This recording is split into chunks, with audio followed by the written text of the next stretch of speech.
Lord Cedric Valmere gripped the collar of Elowyn's tattered servant's tunic and forced her to her knees in the center of the crowded court. The silence of the room was sharper than any blade. Elowyn's knees scraped against the cold stone, her eyes fixed on the floor as the aristocrats she once hosted now whispered behind their fans.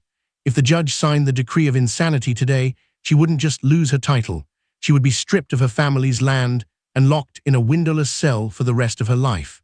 The shame of being a servant wife was about to become the permanent darkness of a cage. Cedric paced around her like a predator, his hand resting dismissively on the hilt of his sword as he smirked at the high judge. He looked at the court with the bored confidence of a man who owned the law itself. "Look at this broken thing," he sneered, pointing a gloved finger at his wife's bowed head. "You are nothing but a ghost in my house, Elowyn, and today even the ghost is being evicted." The massive oak doors of the court slammed open, and Duke Thaddeus Ravenhart walked straight past the guards without a single glance at the judge. He ignored every rule of protocol, stepping into the center of the room and placing a heavy, glowing scroll directly into Elowyn's trembling hands. He didn't look at the husband.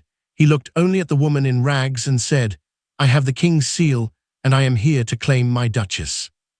A duke marrying a disgraced woman meant an immediate declaration of war against the Valmere bloodline.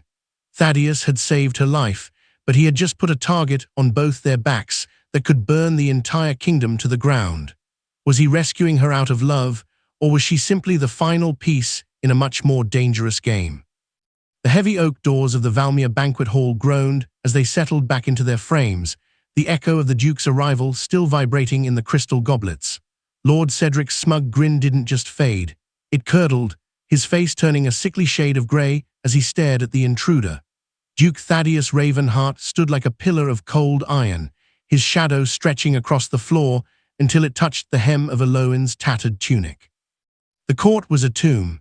Lady Viola's fork clattered against her porcelain plate, the sound like a gunshot in the oppressive silence. No one breathed, no one moved. The nobles who had spent the last hour whispering vitriol about Elowyn's madness now looked at the floor, terrified that the Duke's piercing gaze would settle on them next. Elowyn remained on her knees, her fingers numbing as they clutched the glowing scroll. She did not feel the warmth of a savior, she felt the terrifying weight of a new master. Her heart hammered against her ribs, a trapped bird certain that this was simply a more elaborate form of execution. She looked up at Thaddeus, her eyes wide and glassy, waiting for the punchline to a joke that had already cost her everything. Inside the hollow shell of Lady Elowyn Hartvale, there was only the cold ache of a vanished identity. She remembered the feeling of silk against her skin, the weight of a tiara, and the sound of her father's voice calling her the pride of the North. Now she could only smell the sour wine she had been forced to pour and the metallic scent of her own fear. She looked at her hands, red, cracked from lie, and shaking violently. Even if the Duke meant his words, what was left of the woman he claimed to want? Cedric had spent months telling her she was a parasite, a stain on the Valmere name, and a creature of the gutters. She had started to believe him. The kindness in the Duke's eyes didn't bring comfort. It brought a paralyzing distrust. In this world, no one gave a servant a crown without demanding a pound of her soul in return. She wondered if the insanity decree Cedric had forged was actually true, because the sight of a duke kneeling before a beggar felt like a hallucination born of a breaking mind. "This is an absurdity," Cedric finally roared, his hand white-knuckled on the hilt of his ceremonial sword.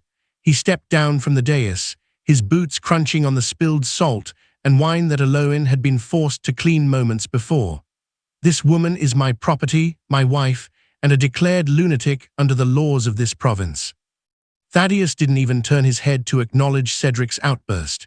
He remained focused on Elowyn, his presence radiating a lethal calm that made the guards at the door shift their weight in visible anxiety. "Your laws are written in sand, Valmere," the Duke said, his voice a low, melodic rumble that carried to every corner of the hall. "The king's seal is written in blood." Cedric's face twisted with a desperate, feral rage as he realized his grip on the Hartvale lands was slipping. He looked to the high judge, seeking a lifeline, but the judge was busy studying the ceiling, suddenly unwilling to meet the eyes of a man marked for the Duke's wrath. Viola stood up, her blue velvet dress shimmering, her voice a shrill weapon. You would humiliate our entire caste for a girl who smells of the scullery, she spat. Thaddeus finally stood to his full, imposing height, shifting his gaze to the new bride with a look of such profound disgust that Viola physically recoiled. He didn't raise his voice, but the threat was as clear as a blade at her throat. I would burn this entire province to ensure she never has to smell the likes of you again. The room erupted into a frantic, low-level buzzing of terrified conversation. The nobles knew exactly what this meant. Alliances that had stood for a century were being severed in a single breath. By claiming Elowyn, Thaddeus wasn't just insulting Cedric. He was declaring a schism within the High Council that would force every house to choose a side. To marry the scullery lady was to invite a social plague upon the Ravenhart name. The trade routes to the north would be closed by Cedric's allies, and the king's favor would be tested to its breaking point. This wasn't just a rescue, it was a declaration of civil war. Elowyn saw the looks of the court elders, men who valued stability over justice. They didn't see a woman being saved. They saw the spark that would ignite their grain stores and send their sons to the front lines. The price of her freedom was the blood of the kingdom, and she could see the calculation in their eyes. It would be cheaper to let her die. Cedric took a step forward, his eyes bloodshot and narrow. You think you can just walk out with her? He whispered, a jagged edge of madness in his voice. The decree is already signed by the local magistrate, and until the king himself sits in that chair, she does not leave these walls. He raised a hand, and suddenly the Valmere guards leveled their pikes, the iron tips glinting in the torchlight as they surrounded the Duke and the kneeling girl. The air turned electric. The scent of ozone and impending violence filling the hall. Thaddeus didn't flinch, but his hand moved to the hilt of his own weapon. I didn't come here to argue the law, Cedric, the Duke whispered. I came here to see who among you is brave enough to die for a lie. The heavy oak doors of the Valmere banquet hall groaned as they settled back into their frames, the echo of the Duke's arrival still vibrating in the crystal goblets. Lord Cedric's smug grin didn't just fade. It curdled, his face turning a sickly shade of grey as he stared at the intruder. Duke Thaddeus Ravenhart stood like a pillar of cold iron, his shadow stretching across the floor until it touched the hem of Elowyn's tattered tunic. The court was a tomb. Lady Viola's fork clattered against her porcelain plate, the sound like a gunshot in the oppressive silence. No one breathed. No one moved. The nobles who had spent the last hour whispering vitriol about Elowyn's madness now looked at the floor, terrified that the Duke's piercing gaze would settle on them next. Elowyn remained on her knees, her fingers numbing as they clutched the glowing scroll. She did not feel the warmth of a savior, she felt the terrifying weight of a new master. Her heart hammered against her ribs, a trapped bird certain that this was simply a more elaborate form of execution. She looked up at Thaddeus, her eyes wide and glassy, waiting for the punchline to a joke that had already cost her everything. Inside the hollow shell of Lady Elowyn Hartvale, there was only the cold ache of a vanished identity. She remembered the feeling of silk against her skin, the weight of a tiara, and the sound of her father's voice calling her the pride of the North. Now she could only smell the sour wine she had been forced to pour and the metallic scent of her own fear. She looked at her hands, red, cracked from lie, and shaking violently.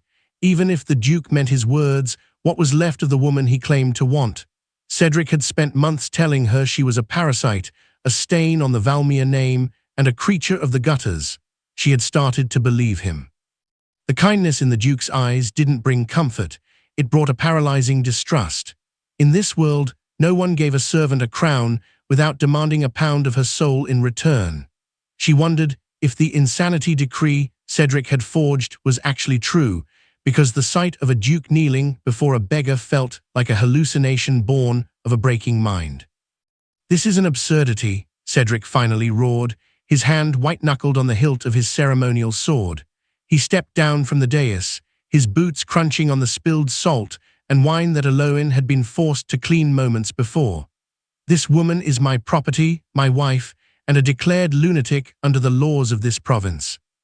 Thaddeus didn't even turn his head to acknowledge Cedric's outburst. He remained focused on Elowyn, his presence radiating a lethal calm that made the guards at the door shift their weight in visible anxiety. "Your laws are written in sand, Valmere," the Duke said, his voice a low, melodic rumble that carried to every corner of the hall. "The king's seal is written in blood."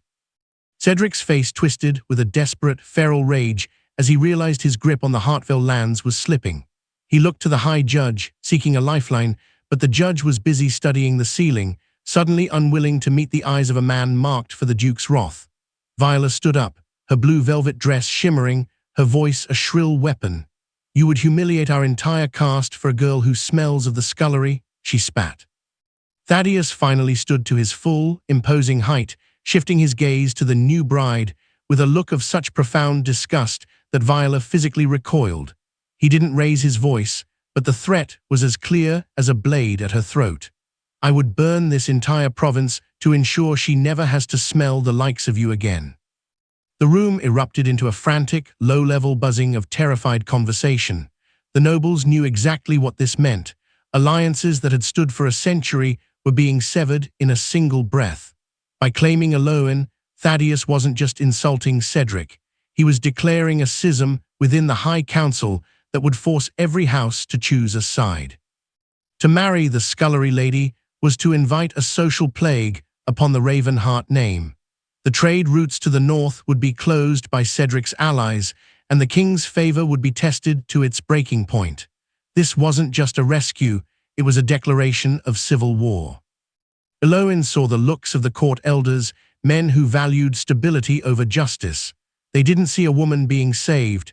They saw the spark that would ignite their grain stores and send their sons to the front lines. The price of her freedom was the blood of the kingdom, and she could see the calculation in their eyes. It would be cheaper to let her die. Cedric took a step forward, his eyes bloodshot and narrow. "You think you can just walk out with her?" he whispered, a jagged edge of madness in his voice.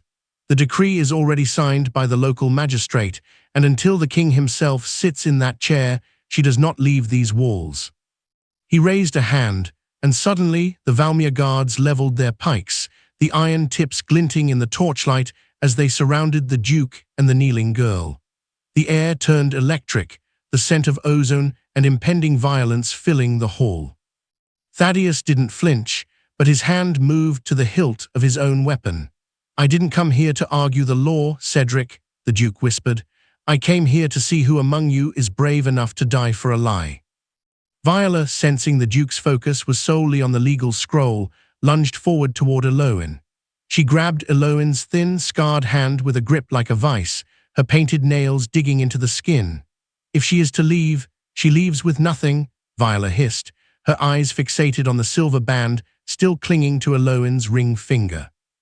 It was the Hartville signet, the last physical tether Elowyn had to her ancestors and her pride. Cedric stepped over, his heavy boot pinning the hem of Elowyn's rag dress to the floor so she could not retreat. "Give it to her, Elowyn," he commanded, his voice dripping with sadistic glee. "A servant has no use for a lady's gold, and my bride needs a trophy to remember your failure." Elowyn tried to curl her fingers into a fist, but the months of starvation had left her weak and brittle. Cedric didn't wait. He reached down and squeezed her knuckles until the bone threatened to snap. The scream died in Elowyn's throat as the ring was wrenched from her hand, taking a layer of skin with it. Viola held the blood-stained silver up to the light, laughing as she slid it onto her own thumb. Thaddeus's eyes went dark, a terrifying storm brewing behind his pupils as he watched the humiliation reach its peak. "That ring carries a curse for those who steal it," the Duke warned, his hand finally unsheathing an inch of cold, black steel. Cedric laughed, emboldened by the pikes held by his men. "The only curse here is the one I've put on this house, and no duke can lift it without a sea of blood." He looked at the Duke, then at the broken girl at his feet, and delivered his ultimatum. "She stays in the dungeon tonight, or we all die in this hall." The price of Elowyn's life was now measured in the lives of every guard in the room. If Thaddeus struck now, Elowyn would be caught in the crossfire of a massacre. The Duke looked at Elowyn's bleeding hand, then at the ring on Viola's finger, his jaw tightening until it looked like granite. "Tonight she stays," he whispered, "but tomorrow, the sun will rise on a Valmere estate that no longer exists." The iron door of the Valmere oubliette slammed shut, the boom echoing through the damp stone like a funeral bell. Silence rushed back into the dark cell, thick and suffocating, broken only by the rhythmic drip of groundwater. Elowyn slumped against the weeping wall, her fingers clutching the cold floor as her breath came in ragged, shallow gasps. Above her, she could still hear the muffled, rhythmic thumping of the banquet, Cedric and Viola celebrating her final descent into the abyss. The guards' footsteps retreated down the corridor, their mocking laughter lingering in the stagnant air long after they had vanished. Elowyn stared at the sliver of moonlight filtering through a high, barred grate, her eyes wide and unblinking in the gloom. She didn't feel the Duke's protection reaching down into this hole. She felt the absolute abandonment of a woman the world had decided to forget. Every shadow in the corner seemed to morph into Cedric's smirking face, a phantom reminder that his reach was longer than any royal decree. The fear was a physical weight, pressing against her chest until her ribs felt brittle and ready to snap. She touched her throat, half expecting to find a physical collar there, but found only the cold, clammy skin of a prisoner. The court had seen her in rags, had watched her ring be torn away, and yet they had remained silent. Their stares haunted her, the wide, judging eyes of the nobility who viewed her suffering as nothing more than a momentary diversion from their wine. In the crushing dark, Elowyn felt the last threads of her identity fraying into nothingness. She tried to whisper her own name, but the word felt foreign, a title belonging to a woman who had died months ago in the scullery. "Lady Elowyn Hartfield," she breathed, but the damp walls seemed to mock the sound, returning only the hiss of the wind. She was no longer a daughter of the North or a wife of the Valmere estate. She was a numbered inhabitant of the dark, a creature defined by the bruises on her wrists. The Duke's intervention felt like a cruel trick of the light, a momentary hope designed to make her eventual fall hurt more. Why would a man of Thaddeus Ravenhart's standing risk the crown for a woman who could barely stand without trembling? She distrusted the glowing scroll and the sudden offer of a duchess's throne as much as she distrusted Cedric's lies. In her experience, kindness was always a precursor to a deeper betrayal, a way to soften the heart before the knife was twisted. If she accepted his hand, she would be trading one master for another, moving from a dungeon of stone to a dungeon of gold. The consequences of her rescue weighed on her mind. Cedric would not stop until he had burned every village on the Hartfield border to reclaim his property. She feared that her survival would be the catalyst for a slaughter, making her the most hated woman in the kingdom. She wondered if it would be kinder to the world if she simply vanished into the shadows of this cell and let the silence take her completely. Suddenly, a rustle of parchment caught her ear, coming from a hidden niche behind a loose stone near the floor. Elowyn crawled forward, her nails scraping against the grit, until she pulled out a bundle of wax-sealed documents hidden by a previous occupant. Her heart stopped as she recognized Cedric's jagged, arrogant handwriting across the top of the primary folder. It was the Forged Madness dossier, a meticulous log of fabricated incidents, fake physician signatures, and a plan to commit her to the Blackwood Asylum by dawn. The Duke's shadow appeared at the bars of the high window, his presence announced by the sharp, metallic click of his spurs. "Elowyn," Thaddeus called, his voice a low, dangerous vibration that seemed to command the stone itself to part. He looked down at her, his jaw set in a grim line of calculation, his eyes scanning the filth of her surroundings with an anger that bordered on the divine. He saw the papers in her hand, his gaze sharpening as he realized the depth of the conspiracy he was up against. "He isn't just trying to annul the marriage, Elowyn," Thaddeus whispered, his hand gripping the bars until the iron groaned under his strength. "He has already sold your sanity to the High Inquisitor to ensure you can never testify against him." The Duke remained calm, but the air around him crackled with a lethal intent that made the nearby rats flee into the crevices. He was a man playing a game of chess against a man playing a game of slaughter, and the board was currently soaked in Elowyn's blood. Thaddeus reached through the bars, his gloved hand hovering just out of reach, a silent promise and a terrible burden. "If I break these bars tonight, I am breaking the peace treaty of the 7 duchies," he warned, his voice devoid of any warmth. To save her now meant he would be branded a kidnapper and a traitor by the morning light, forfeiting his lands and his title to the crown. The alliances he had spent a decade building would shatter like glass, leaving him isolated against the combined fury of the Valmere and Montrose families. The cost was not just his life, but the stability of the entire realm. A civil war was the price of her heartbeat. Elowyn looked at the forged papers, the evidence that she was legally a non-person, and realized that the law was a weapon currently aimed at Thaddeus's heart.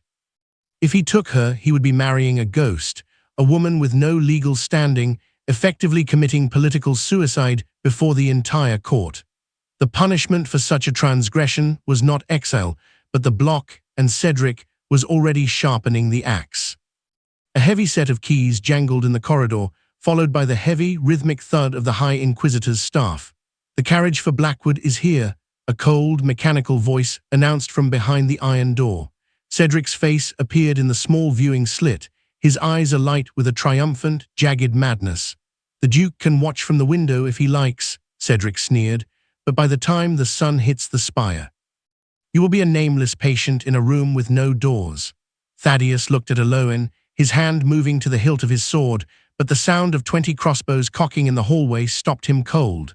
Cedric leaned closer to the door, his whisper a chilling promise that bypassed the Duke entirely.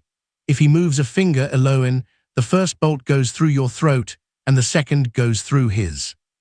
The courtyard of the Valmere estate fell into a suffocating, unnatural silence as the Blackwood Asylum carriage rattled to a halt, its iron-reinforced wheels grinding against the gravel like teeth. Lord Cedric stood by the door with a jagged, triumphant smirk, his hand resting on the hilt of his sword as he watched the High Inquisitor's men prepare the heavy leather restraints. The gathered servants and minor nobles stood frozen, their eyes darting toward the high stone balcony where a cloaked figure stood in the shadows, watching the scene with the stillness of a hunting hawk. Elowyn was led out in chains, her bare feet bleeding from the cold stones, while Lady Viola followed behind, dabbing a silk handkerchief at her nose as if the very presence of the madwoman was a foul odor. The air was thick with the scent of wet earth and the metallic tang of impending violence, yet no one dared to speak. The only sound was the clinking of Elowyn's shackles and the distant, rhythmic thud of a horse's tail swatting at flies. Elowyn did not look at the sky or the carriage. She kept her gaze fixed on her own bruised toes, her body trembling so violently that the chains rattled against her thin collarbones. She felt the weight of 100 judgmental stares, but she did not feel the Duke's presence, even as his shadow stretched long across the courtyard. To her, this was simply the final act of a long, cruel play, and the man in the cloak was just another spectator waiting to watch her break. Inside the hollowed-out remains of Lady Elowyn Hartvale, there was a terrifying, numb void where her soul used to be. She tried to remember the warmth of her father's study or the smell of the northern pines, but those memories felt like they belonged to a stranger who had died years ago. Every step toward the dark moor of the carriage felt like a step further away from being human, a slow erasure of her name, her history, and her very right to breathe the air. She knew that once those carriage doors locked, she would no longer be a lady or even a servant. She would be a case, a numbered liability to be sedated and forgotten in a room with no windows. The fear of what lay ahead was eclipsed only by the crushing shame of the present, of being paraded like a broken animal before the people she once led. She distrusted the silent observer on the balcony, convinced that any rescue would only lead to a different kind of imprisonment under a more powerful man's whim. In her world, power was a predator, and she was the prey that had finally run out of places to hide. She wondered if the Duke was merely waiting to see if she would beg, to see if there was enough of a woman left to be worth the political scandal of a rescue. The thought made her stiffen her spine, a final, flickering spark of Hartville pride, refusing to give the spectators the satisfaction of her tears. Duke Thaddeus Ravenhart watched from the shadows of the balcony, his jaw set in a line of granite that threatened to crack under the pressure of his suppressed fury. He saw the way Cedric's hand lingered too long on Elowyn's arm, a possessive, bruising grip that treated her like a piece of livestock. Thaddeus didn't move, his mind a whirlwind of cold, lethal calculation as he weighed the strength of the Valmere garrison against the authority of his own hidden seal. He knew that the moment he stepped into the light, the chess pieces of the kingdom would move toward a bloody endgame that could not be reversed. His eyes locked onto the High Inquisitor, a man whose soul was as dry as the parchment he used to sign away lives, and Thaddeus felt a surge of pure, unadulterated hatred. He remained dangerous in his stillness, a coiled spring of royal authority that was currently being tested by the petty cruelty of a minor lord. He wasn't just watching a woman be taken, he was watching the very foundations of justice being set on fire by Cedric's greed. The threat he posed was unspoken, but felt by everyone in the courtyard, a heavy pressure in the chest that made the guards' hands shake as they held their pikes. He knew that one word from his lips would mean a massacre, and yet he waited, searching for the exact moment when the law would provide him the opening he needed to strike. The cost of his intervention was becoming clearer with every second that passed, a looming shadow that threatened to eclipse his own future. By stopping this carriage, he would be directly countermanding a signed order from the High Inquisitor, an act of defiance that usually ended at the executioner's block. The alliances he had forged with the Southern Lords would vanish instantly, as they feared the instability of a duke who would risk a civil war for the sake of a mad woman. He would be stripping himself of his political armor, standing naked before a court that valued the letter of the law over the spirit of mercy. The scandal would be a stain that no amount of gold or blood could ever fully wash away from the Ravenhart name. His own advisors had warned him that Elowyn was a sunk cost, a tragedy that had already played out, and that his interference would only drag his house into the grave with her. Punishment was coming, not just for Cedric, but for anyone who dared to disrupt the status quo of the Valmere succession. Thaddeus knew that by choosing Elowyn, he was choosing to become a pariah, a man whose only remaining ally would be the broken girl currently being shoved toward the iron steps of the asylum transport. Just as the High Inquisitor reached out to latch the door, Cedric leaned in and whispered a final, chilling ultimatum into Elowyn's ear. "If the Duke steps off that balcony to save you, my men have orders to fire the barns in the north. Your people will burn for your vanity," he hissed, his voice a jagged blade of spite. Elowyn's head snapped up, her eyes finding Thaddeus on the balcony for the first time, a silent plea for him to stay back and let her go. The Duke took a single, decisive step forward into the light, his hand finally resting on the hilt of his black steel blade. "The North belongs to the King, Cedric, and the King has granted me the right of high justice over any man who dares to touch a Hartfell," Thaddeus roared, his voice shaking the very glass in the windows. But as he spoke, a dozen archers appeared on the surrounding rooftops, their arrows notched and aimed directly at Elowyn's heart. Cedric laughed, a sound of pure, jagged madness, as he held a torch over the dry straw of the carriage floor. "One step, Duke." Cedric challenged, "And she goes to the asylum as a corpse, or she stays here as a cinder." The heavy iron-studded doors of the High Court of Valmere swung open with a groan that sounded like a death rattle. Lord Cedric did not allow Elowyn to walk. He commanded the guards to drag her by the chains attached to her wrists. The elite of the province sat in tiered rows, their colorful silks and powdered wigs a jarring contrast to the gray, sweat-stained rags hanging off Elowyn's skeletal frame. A suffocating silence descended, broken only by the rhythmic chink-chink of the shackles hitting the stone floor. Every eye was a weapon, cold and dissecting, stripping away the last of her privacy as she was forced onto a small, elevated wooden platform in the center of the hall. Cedric stood at the base of the platform, his posture one of mock tragedy as he looked up at the High Judge. "Behold the Lady of Hartfell," he announced, his voice booming with a cruel, performative resonance. The nobles in the front row leaned forward, some covering their mouths with lace fans to hide their smirks, others whispering loudly about the scent of the stables clinging to her. Elowyn did not look up. She kept her chin tucked into her chest, her hair a matted curtain hiding the shame burning in her cheeks. She felt the heavy, vibrating fear of a trapped animal, certain that the Duke's previous intervention had only been a stay of execution, not a pardon. Inside the fractured mind of Elowyn Hartfell, the world had shrunk to the size of the wooden boards beneath her bare, bleeding feet. She could no longer remember the sound of her own voice in a room filled with laughter, only the sharp commands of the kitchen mistress. The identity of a noblewoman felt like a dress that had been stolen and burned, leaving her naked in a storm of public ridicule. If she were to speak now, Would anyone even recognize the cadence of a lady in her ragged, dehydrated croak? Every mocking laugh from the gallery was a hammer blow against the foundation of who she used to be, a slow erasure of her soul. She feared the consequences of the Duke's presence more than she feared Cedric's belt. If Thaddeus Ravenhart truly intended to claim her, the backlash would be a tidal wave that would drown the entire North. She could see the faces of her father's former allies in the crowd, men who were now looking at her with a mixture of pity and profound irritation. To them, she was no longer a person to be saved. She was a political liability, a spark that could ignite a war they were not prepared to fight. Why was the Duke doing this? Kindness was a currency she didn't understand, and she suspected the bill for his mercy would be written in the blood of everyone she had ever loved. Duke Thaddeus Ravenhart sat in the shadowed corner of the observer's box, his gloved hands gripping the railing until the wood groaned. He watched as Cedric used a cane to lift the hem of Elowyn's tattered dress, pointing out the bruises on her ankles as proof of her self-inflicted madness.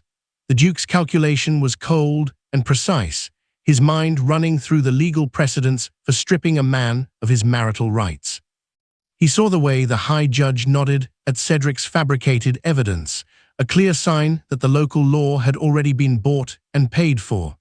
Thaddeus remained dangerously still, his silence a heavy pressure that seemed to drain the oxygen from the room. The anger radiating from the Duke was a physical force, making the guards nearest to him shift their weight in visible, sweating anxiety. He knew that one outburst would give Cedric the excuse to call for the Inquisitors, ending the trial before the King's scroll could even be read. He had to wait for the exact moment when Cedric's arrogance bypassed the law and entered the realm of sacrilege. The Prince of the Blood, who sat at the judge's right hand, watched the Duke with a bored, lethal curiosity, clearly enjoying the spectacle of two predators circling a wounded doe. Thaddeus didn't just want to save Elowyn, he wanted to dismantle the very system that allowed Cedric to stand in the light while she suffered in the dark. The cost of this rescue was being tallied by the court scribes with every word Cedric spoke. To overturn this trial, Thaddeus would have to invoke the right of sovereign intervention, a move that would effectively declare the provincial government of Valmere illegitimate. Such a move would trigger an immediate trade embargo from the southern ports, starving the Ravenhart estates within a single winter. The scandal of a duke marrying a woman publicly branded as a lunatic servant would be a stain on the royal lineage for generations to come. Alliances that had held the kingdom together since the Great War would snap like dry twigs, leaving the borders open to the vultures of the East. Punishment was not a possibility. It was a certainty that Thaddeus accepted with every breath he drew. He would be forced to pay a king's ransom in reparations to the Valmere house just to walk out of the room with Elowyn's hand in his. The High Judge cleared his throat, his eyes scanning the room for any sign of dissent, finding only the fearful compliance of the nobility. "The evidence is overwhelming," the judge droned, his voice like the grinding of millstones. "The woman is unfit for her title, her lands, or her freedom." Cedric stepped onto the platform, grabbing a handful of Elowyn's hair to force her head back so the court could see her terror-stricken eyes. "By the authority of this court, I move for the permanent transfer of the Hartville deeds to my name and the immediate commitment of this woman to the pits," he shouted. The gallery erupted in a cacophony of cheers and jeers, the sound overwhelming the faint, desperate sob that escaped Elowyn's lips. Thaddeus stood up slowly, his black cloak falling away to reveal the gleaming, golden hilt of the king's justice. The Duke's voice cut through the noise like a thunderclap in a small room. "Hold your tongue, Valmere, for you are about to lose more than just a wife today." Cedric laughed, gesturing to the 20 armed bailiffs circling the platform with their pikes leveled at the Duke. "The law has spoken, Thaddeus. Unless you have a decree from the king himself, you are just a man interfering in a private matter." The High Judge leaned forward, his finger poised to sign the parchment that would erase Elowyn's existence forever. "One signature, Duke," the judge whispered, "and she is a ghost of the state." The High Judge's quill hovered mere inches from the parchment, the tip trembling as the Duke's voice reverberated through the rafters like a low, rolling thunderclap. A collective gasp escaped the gallery, followed by a silence so sudden and absolute it felt as though the very air had been sucked out of the room. Lord Cedric's triumphant sneer froze into a mask of jagged disbelief, his hand still tangled in Elowyn's matted hair. The bailiffs, previously emboldened by their numbers, lowered their pikes by a fraction, their eyes wide with a primal, instinctive fear of the man standing in the observer's box. Elowyn's breath hitched in her throat, a small, broken sound that seemed to punctuate the terrifying tension. She did not look at her savior. She looked at the shadows he cast across the wooden platform where she knelt in her shame. To Elowyn, the Duke's voice wasn't the sound of freedom, but the sound of a new and more formidable predator entering the arena to claim the kill. She felt the heavy, suffocating weight of 1,000 stares pressing into her skin, judging her for being the center of a storm that could destroy them all. The High Judge's face turned a ghostly, translucent white as he realized the identity of the man who had just disrupted the sanctity of his corrupted court. No one moved, no one spoke, and for one heartbeat, the entire world seemed to hang by a single, fraying thread of royal authority. Deep within the hollowed-out ruins of Elowyn Hartfield's spirit, the concept of a lady had become a bitter, unrecognizable ghost. She looked at her reflection in the polished black boots of the guard nearest to her and saw only a tangle of rags and a face etched with the grime of the scullery. The identity she had been born with was a garment that no longer fit, a name that felt like a lie whispered by a cruel and mocking wind. If she was rescued today, what would she be tomorrow? A duchess in silk, or merely a more expensive pet kept in a cage of gold? The fear of the consequences was a cold, leaden stone in her stomach, making every beat of her heart feel like an act of treason. She distrusted the sudden, sharp light Thaddeus brought into her darkness, suspecting it was merely designed to blind her before the next blow. In her experience, every act of kindness was a loan with an interest rate paid in blood and submission. She feared that by standing up for her, the Duke was signing a death warrant for every servant who had ever shared a crust of bread with her in the kitchens. The loss of her identity was complete. She was no longer a person, but a battleground where two powerful men fought for the right to control her fate. She wondered if it would be easier to simply vanish into the shadows of the Blackwood Asylum than to be the spark that ignited a civil war across the northern borders. Duke Thaddeus Ravenhart stepped from the shadows into the harsh, judgmental light of the courtroom, his black cloak billowing behind him like the wings of a vengeful god. He did not look at the judge or the nobility. His eyes were fixed on the bruised hand Cedric still held against Elowyn's scalp. The anger radiating from him was a physical heat, a silent promise of violence that made the air in the room turn electric and heavy with the scent of ozone. He calculated the distance between himself and the platform, his mind a cold, lethal machine weighing the lives of the bailiffs against the necessity of justice. "Release her, Valmere, or I will ensure you never hold a quill, a sword, or a title again," the Duke whispered, the threat carrying to the furthest corners of the hall. Cedric's face twisted into a mask of feral, desperate rage as he realized his absolute control was being dismantled by a single man's presence. He tightened his grip on Elowyn's hair, forcing her to her knees until her neck craned at a painful, unnatural angle. The Prince of the Blood, sitting beside the judge, leaned back with a bored and dangerous smile, his eyes flickering with the excitement of a man watching a wolf corner a hound. Thaddeus remained calm, but the hand resting on his black steel hilt was white-knuckled, a silent indicator of the storm raging beneath his skin. He was not just a duke in this moment, he was the hand of fate, and he was prepared to rewrite the laws of the land with the edge of his blade. The cost of this intervention was a weight that could crush even a house as ancient as Ravenhart. By revealing his full authority to halt a provincial trial, Thaddeus was effectively declaring the king's distrust of the Valmere administration. This move would shatter the delicate alliances of the High Council, turning former friends into bitter enemies who feared the Duke's reach. The scandal of a royal duke involving himself in the domestic madness of a disgraced house would be the talk of every tavern and palace from the coast to the capital. Punishment would be swift and severe, likely involving the seizure of the Duke's northern trade routes and a public censure from the crown itself. Every noble in the room was already calculating how to distance themselves from the fallout, their faces turning into masks of cold, aristocratic indifference. They saw the end of a century of peace in the Duke's defiant stance, and they hated Elowyn for being the cause of their impending ruin. The alliances that held the kingdom together were fraying in real time, the threads snapping with every second the Duke remained in the room.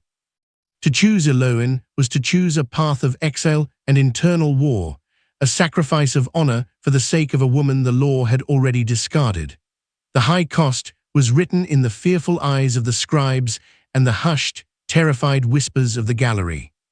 Lord Cedric pulled a concealed dagger from his belt and pressed the cold, sharpened edge against Elowyn's throat, his eyes wide with a jagged and final madness. "You want her, Duke? You can have her soul, but her life belongs to the law of Valmere," he screamed, his voice cracking under the weight of his desperation. The bailiffs leveled their pikes at Thaddeus's chest, the iron tips glinting with a lethal and final intent. The High Judge reached for the seal, his hand moving with a sudden, frantic speed to finalize the insanity decree before the Duke could take another step. "Sign that paper, Judge, and you sign your own death warrant along with hers," Thaddeus roared, his hand finally unsheathing the black steel blade that had ended a dozen rebellions. Cedric pressed the knife harder against Elowyn's skin, a thin, crimson line of blood appearing on her pale neck as he laughed a sound of pure, unadulterated evil. "The carriage is waiting at the back door, and the High Inquisitor has already been paid for her silence," Cedric hissed. The reader must fear the next moment, for as the Duke lunged forward, the sound of 20 crossbows cocking echoed from the shadows of the high balcony. The High Judge's hand froze midair, the heavy signet ring hovering like a guillotine blade over the parchment that would erase Elowyn's life. A suffocating, tomb-like silence swallowed the room as Duke Thaddeus Ravenhart reached into his black doublet and produced a cylinder of aged vellum that pulsed with a faint, ethereal luminescence. The light from the glowing scroll washed over the front row of the gallery, turning the faces of the nobility into pale, terrified masks of uncertainty. Lord Cedric's grip on Elowyn's hair tightened instinctively, his knuckles white as he stared at the royal wax seal that seemed to burn with an inner fire. The bailiffs stepped back, their pikes dipping toward the floor in a primal gesture of submission to a power they did not understand.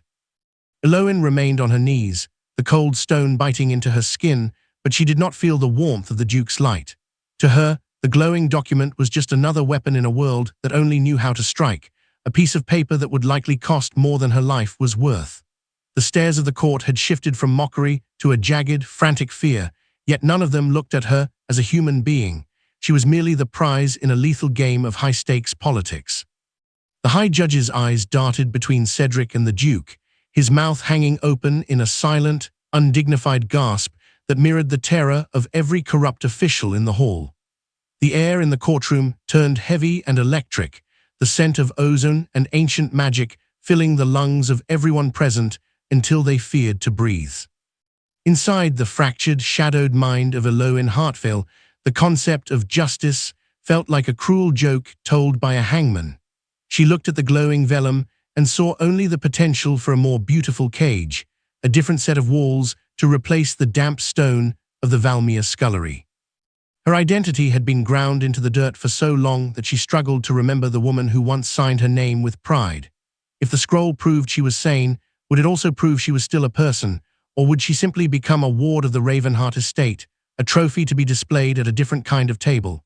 The loss of herself was so absolute that the prospect of being saved felt like a threat to the only safety she had left, her invisibility. She feared the consequences of this revelation more than she feared the asylum, for she knew that Cedric would burn the very ground she stood on before he let her walk away. The distrust she felt for Thaddeus was a cold, sharp blade in her gut, a reminder that in the world of the highborn, every gift was a debt that would eventually be collected in blood. She wondered if the Duke was truly acting out of mercy, or if he simply wanted the Hartfield lands for himself, using her broken body as the key to the vault. Every beat of her heart was a question she was too terrified to answer, a rhythmic reminder that she was still alive to feel the coming blow. To her, the hand of fate looked remarkably like the hand of a conqueror, and she was the territory currently being annexed. Duke Thaddeus stepped forward, his boots thundering against the wooden dais with a sound that demanded absolute, unwavering attention. He did not look at the court. He looked directly at Cedric, his eyes burning with a cold, calculated fury that made the Lord of Valmere physically recoil. "This scroll contains the ledger of your treason, Cedric, the proof that you have been selling Hartville iron to the enemies of the crown to fund your mistress's excesses," the Duke roared. He held the document aloft, the light from the seal intensifying until it illuminated every corner of the corrupt hall, exposing the shadowed faces of the conspirators. The Duke's calculation was lethal. He knew that by revealing this treason now, he was forcing the High Judge to choose between the law and his own survival. He didn't just want to free Elowyn, he wanted to dismantle the Valmere lineage until not a single stone remained upon another. Cedric's face twisted into a mask of feral, jagged desperation as he realized the Duke had been hunting him long before this trial began. The Prince of the Blood, who had remained a silent observer, leaned forward with a look of predatory interest, his calm demeanor finally breaking into a smirk of pure, dangerous anticipation. Thaddeus remained a pillar of unyielding authority, his hand never leaving the hilt of his black steel sword, a silent promise that any man who moved against him would be the first to die for a dead cause. The cost of this revelation was a jagged crack in the foundation of the kingdom's peace, a price that would be paid by every house represented in the room. By accusing a High Lord of treason in open court, Thaddeus was effectively declaring an internal war that would force the king to seize lands and titles across the province. The alliances that had held the northern border secure for generations were dissolving in the light of the glowing vellum, leaving the realm vulnerable to the vultures waiting in the shadows. The scandal would not stay within these walls. It would spread like a plague, ruining the reputations of everyone who had ever shared a meal at Cedric's table. Punishment would be swift and global, a social and political execution that would leave Thaddeus as isolated as the woman he was trying to rescue. He was trading his own safety and the stability of his house for the chance to strike down a man he despised, a sacrifice of statehood for the sake of a singular battered soul. The nobility in the gallery began to back away toward the exits, their faces masks of aristocratic horror as they realized the scullery trial had become a national catastrophe. Every word the Duke spoke added a year of conflict to the kingdom's future, a high cost that Elowyn could see reflected in the panicked eyes of the court scribes. The hope offered by the scroll was a poisoned chalice, and everyone in the room was being forced to drink from it. Lord Cedric lunged toward the High Judge's desk, not to stop the signature, but to seize the glowing scroll and cast it into the nearby brazier of coals. "The word of a duke is nothing against the word of a husband," he screamed, his voice breaking under the weight of his unraveling world. As the vellum touched the heat, the light flared into a blinding, white-hot explosion that sent the guards sprawling and filled the room with the scent of burning ancient magic. The High Inquisitor stepped from behind the heavy velvet curtains of the judge's bench, his face hidden by a deep, blood-red hood. "The scroll is a forgery of the Ravenhart house, and for this act of high deception, the Duke is to be arrested immediately," the Inquisitor barked. Elowyn looked up as a dozen hidden archers on the balcony leveled their bows, not at the Duke, but at her, their fingers twitching on the strings. "Choose, Ravenhart," Cedric hissed through the smoke, "your honor or her heart, for I will not lose both today." The smoke from the scorched vellum swirled in the stagnant air of the courtroom, stinging the eyes of the hundreds who sat in a paralyzed, breathless trance. Lord Cedric's chest heaved with a frantic, jagged rhythm as he glared at the Duke, his fingers still twitching toward the smoldering remains of his own undoing.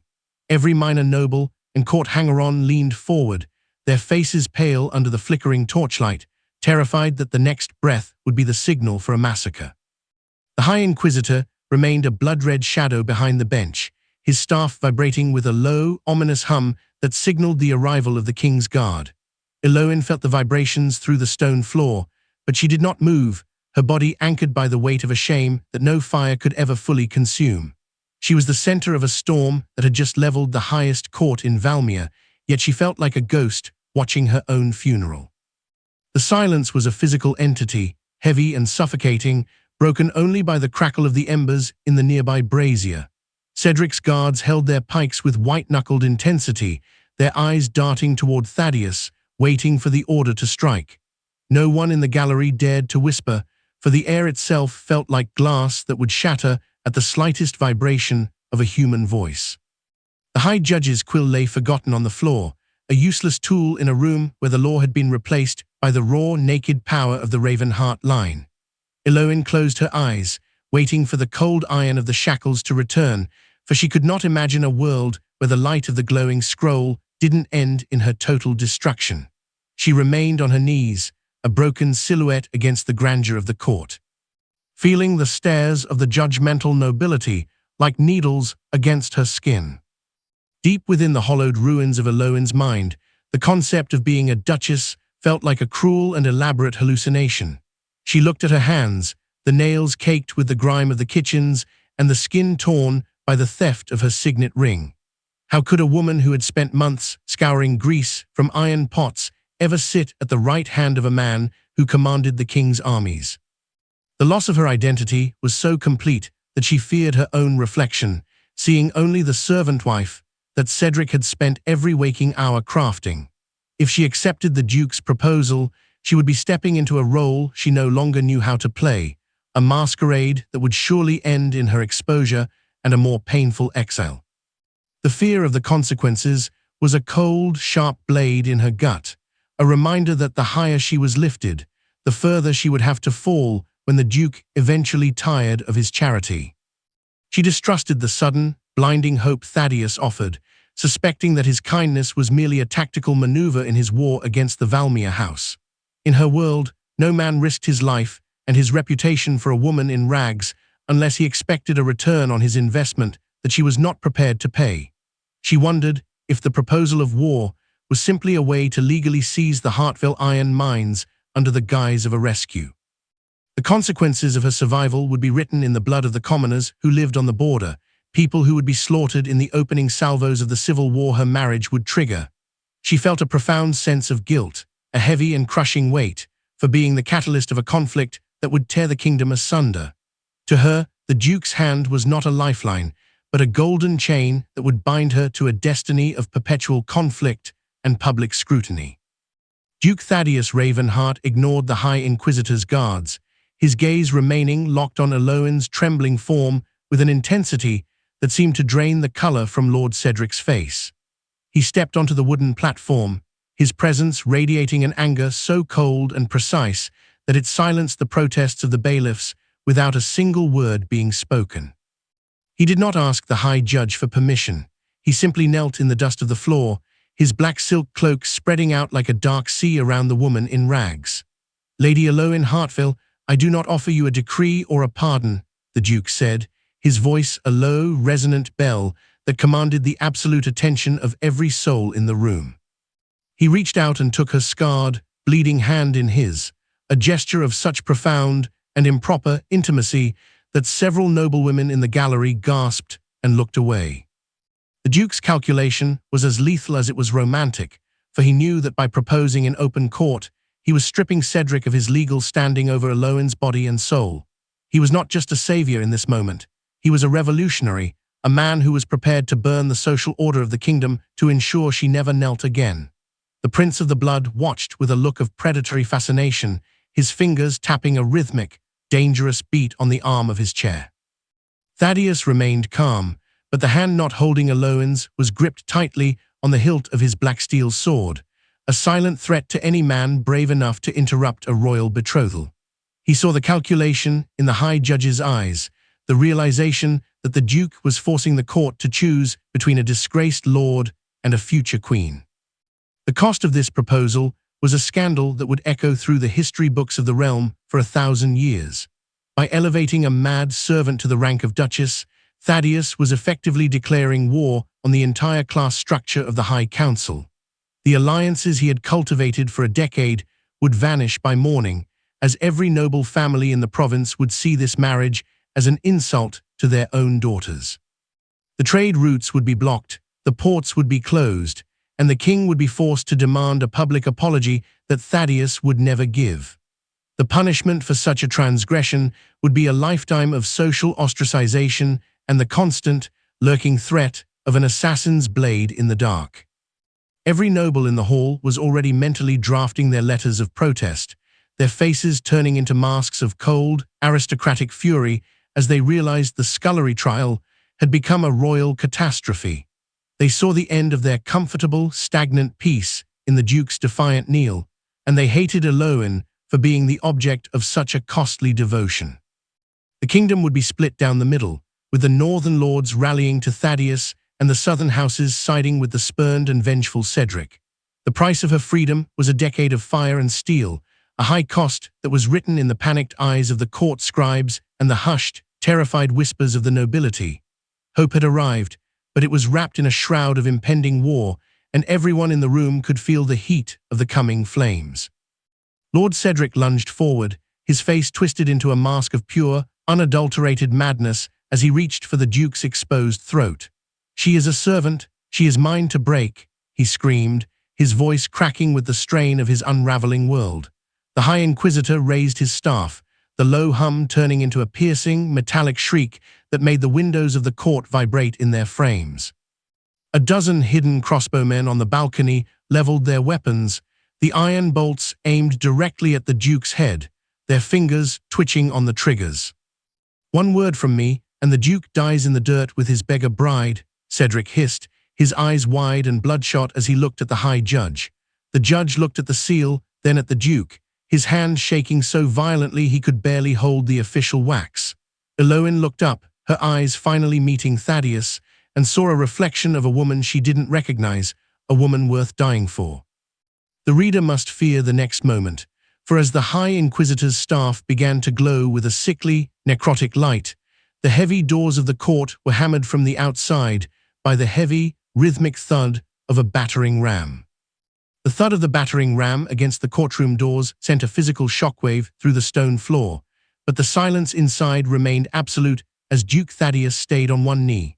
Lord Cedric stood frozen, his hand still clawed toward the Duke's throat, his eyes darting frantically toward the High Inquisitor for a sign of support. The nobility in the gallery did not move. They stared at the Duke's hand clasped around Elowyn's scarred fingers with a mixture of horror and revulsion. To them, the sight of a royal peer kneeling before a woman in rags was a more violent act than the siege outside. Elowyn's body remained stiff, her breath coming in shallow, terrified gasps as she waited for the Duke to realize his mistake and cast her back into the dirt. She did not feel the weight of a title.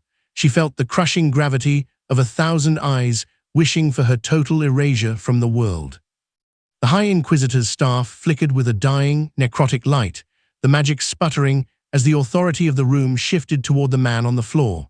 Cedric's guards lowered their pikes, their knees trembling as the sheer audacity of the Duke's proposal shattered their resolve to fight for a desperate master. No one spoke, for any word would feel like a sacrilege against the heavy, electric tension that now defined the chamber. Elowyn looked at the faces of the women who had mocked her, seeing for the first time a flicker of genuine, primal fear in their eyes. She remained a broken silhouette, a ghost of the kitchens caught in the blinding glare of a royal sun, yet she felt no closer to safety than she had in the dungeon. The silence was a cage of a different design, one where the bars were made of social expectation and the air was poisoned with the stench of a dying regime. Deep within the fractured ruins of Elowyn's mind, the word Duchess felt like a jagged piece of glass she was being forced to swallow. She looked at the Duke's silk-clad arm and then at her own sleeve, which was stained with the grey grease of 100 unwashed iron pots. How could she ever lead a court when she had learned to flinch at the sound of a raised voice or a heavy footfall? The loss of her identity was a hollow ache that no amount of gold or silver could fill, a void that made her feel like a fraud dressed in a dead woman's skin. If she took this power, she would be stepping onto a stage where every mistake would be tallied as proof of her inherent unworthiness. She feared the consequences of her own hand signing a decree, terrified that the world would simply laugh at a servant playing at being a queen. The distrust she felt for Thaddeus was a cold, sharp blade in her gut, a reminder that the higher the pedestal, the more blood it required to keep it upright. She wondered if he was merely using her as a blunt instrument to shatter the Valmere line, a temporary tool to be discarded once the political landscape had been successfully terraformed. The consequences of her survival were already being written in the smoke rising from the courtyard, a sign that her life was the catalyst for a slaughter she never asked to lead. She felt a profound, leaden sense of guilt for the soldiers who would die today because a duke decided to find his conscience in a scullery. Every beat of her heart felt like a debt she could never repay, a rhythmic reminder that her freedom was being purchased with the stability of 100 noble houses. To her, the duke's proposal was not a gift, but a sentence to a life of perpetual, high-stakes theatre where the final act was always a betrayal. Duke Thaddeus rose to his full height, his hand never releasing Elowyn, as he turned to face the high judge with a look of cold, predatory finality. He did not wait for the court to recover. He signaled his men, who had finally breached the side doors, to surround the dais with bared steel. The duke's calculation was a masterpiece of intimidation, his eyes scanning the room to identify which nobles were ready to pivot their loyalty and which were to be crushed. He reached for the official seal of the court, his fingers closing around the heavy gold instrument with a strength that suggested he would never let it go. Thaddeus remained dangerously calm, his voice a low, melodic threat that promised a slow and meticulous ruin for any man who dared to challenge the new order. He saw Cedric's hand reaching for a concealed dagger and didn't even flinch, knowing his own archers were now positioned to put a bolt through the Lord's heart at the slightest twitch. The anger radiating from the Duke was no longer a storm, but a cold, focused beam of light that exposed every corrupt crevice of the provincial government. He was not just claiming a wife. He was initiating a purge that would leave the Valmere name as nothing more than a footnote in a book of traitors. The Prince of the Blood watched with a look of intense, quiet calculation, his own guards moving to form a protective ring around the Duke in a silent endorsement of the coup. Thaddeus didn't ask the judge to step aside. He physically moved the man, placing a fresh sheet of vellum on the desk and dipping the quill into the inkwell with a sharp, decisive click. He then turned back to Elowyn, his gaze demanding that she step out of the shadows and take the seat of authority she had been born to hold. The power clash was over, and the Duke had won, but the victory felt like the opening of a tomb rather than the beginning of a reign. The cost of this victory was a permanent schism in the kingdom's heart, a price that would be paid in decades of civil unrest and broken trade. By forcing Elowyn to sign the exile order for Cedric and Viola, Thaddeus was making her a direct participant in a blood feud that would span generations. The alliances that had held the northern borders secure were officially dead, replaced by a precarious military occupation led by the Ravenhart banners. Every noble house in the south would now see Elowyn as a target, a symbol of the Duke's tyranny that must be removed to restore the old order. The scandal of a servant signing a decree of exile against a high lord was a stain on the legal system that would invite 1,000 challenges to the throne. Punishment was no longer a threat from the court. It was a promise from the very history of the realm, which did not look kindly on those who broke the great chain of being. Every person in the gallery was now a witness to a crime of status, their faces turning into masks of cold, aristocratic hatred even as they bowed their heads in submission. They saw the end of their era in the scratching of Elowyn's quill, and they hated her for the courage she didn't even know she possessed.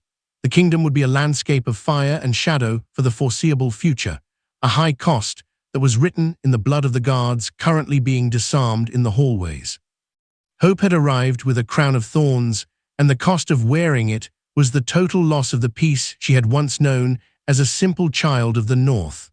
The high-stakes reversal was complete, but the weight of the scepter felt like it was made of lead and jagged iron, threatening to pull her back down to the floor she had just escaped. Cedric was dragged forward by his hair, forced to kneel in the same wine-stained dirt where Elowyn had spent the morning, while Viola shrieked as her velvet sleeves were torn by the guards. "Sign it, my Duchess," Thaddeus whispered, placing the quill in Elowyn's trembling hand as he leaned over her shoulder like a dark, gidding shadow. Elowyn looked at the document, the order to strip Cedric of his name and cast him into the northern wastes, and felt the ink turn to blood in her eyes. The High Inquisitor did not move, his eyes fixed on the doors as a new, larger battering ram began to roar against the wood from the outer courtyard. "If you sign that, Elowyn, the Valmere allies will execute every Hartville hostage still held in the border forts," Cedric hissed, his face a mask of jagged, final spite. Thaddeus's grip on her hand tightened, his voice a chilling command that offered no middle ground or mercy. "Sign it, and I will march on those forts tonight. Refuse, and we both die in this hall before the sun sets." The reader must fear the next moment, for as Elowyn's hand moved toward the parchment, the main doors of the court exploded inward, revealing a line of black-armored knights who bore no sigil and followed no law.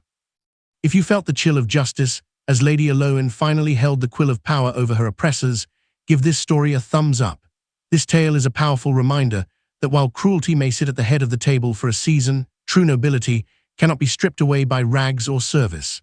Subscribe and hit the bell icon so you never miss a high-stakes reversal, and share this story with someone who needs to remember that even when you are forced to your knees, a higher fate may be preparing your crown.